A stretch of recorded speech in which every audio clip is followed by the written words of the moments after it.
Feet on PM Northwest at 7. Then...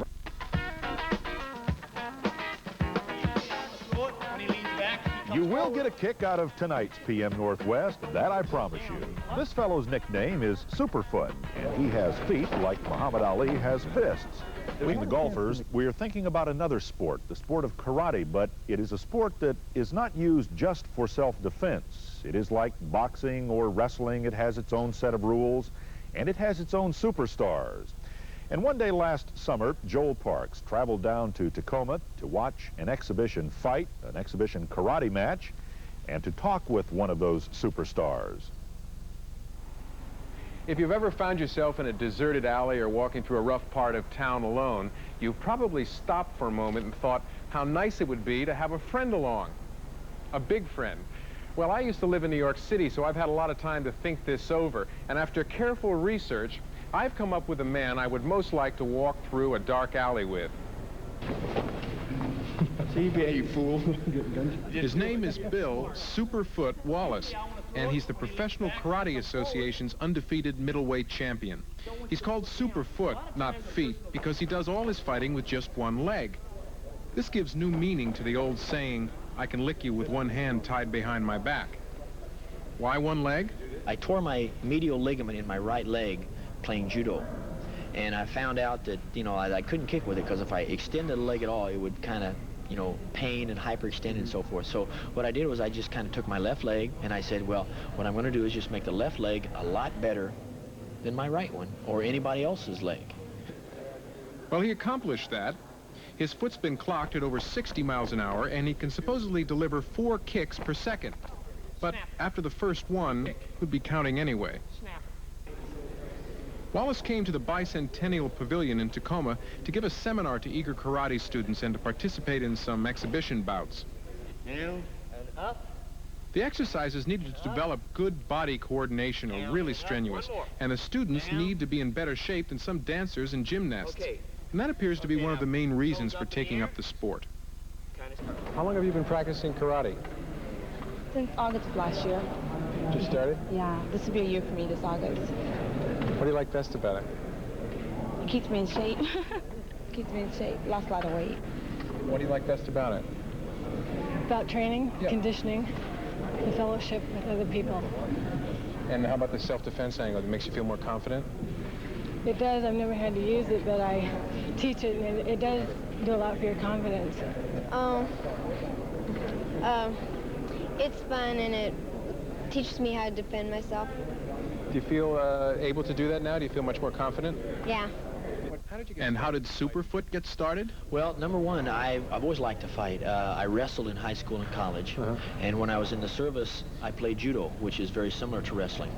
And when I was in California, stationed in California, the judo instructor said, hey, why don't we go down to a karate school and see what's going on? And I said, sure, fine. So we went down there, and I watched it, and I said, hey, you know, when I throw a guy, he gets up. But when I hit him, maybe he won't get up. And we watched a little bit, and I got kind of intrigued with it and tried it, and I really find I enjoyed it, and I like to fight. And Wallace has turned that love of fighting into a lucrative business. In addition to public appearances like this one, he's appeared on national television and in martial arts movies, and the way he sees it, that's just the beginning. Is karate really growing in popularity? Very much so, very much so. It's starting to be in most of the movies now. Some form of it, you know, for self-defense or the police use it or so forth. There are something like 4 million students in the United States practice the art.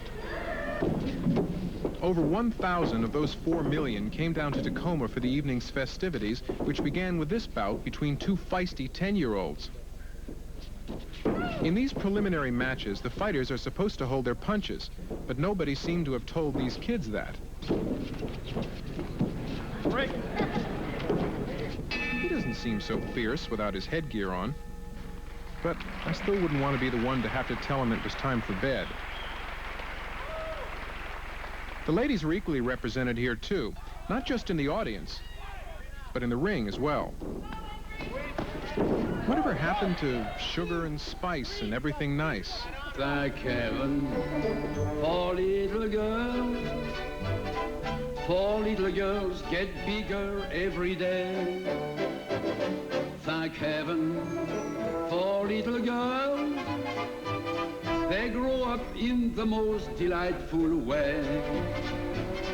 Those little eyes so helpless and appealing, one day will flash and send you crashing through the ceiling. Thank heaven for little girls. Thank heaven for them all, no matter where, no matter who. Without them, what would little boys do? There you go. There weren't any little boys in the second part of the evening. At least no one would tell them that. There weren't any attempts to hold back punches either. The fighters are told to go for a knockout. To protect themselves, they wear special pads on their hands and feet. But even with the special gear, these guys must wake up the next morning with some headache.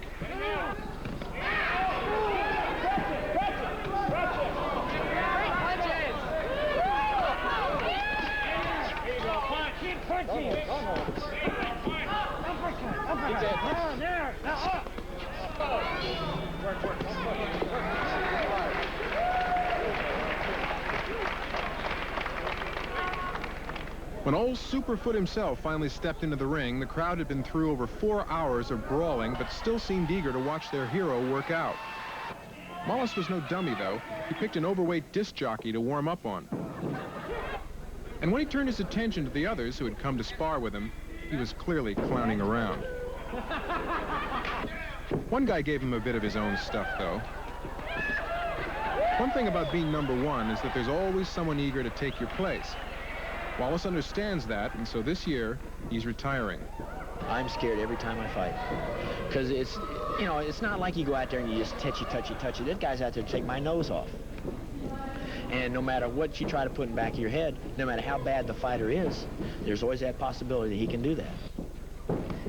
But even with that possibility, I'd put my money on Wallace to back me in any situation, and it's easy to see why. And after all, he takes a licking and keeps right on kicking. Oh, no.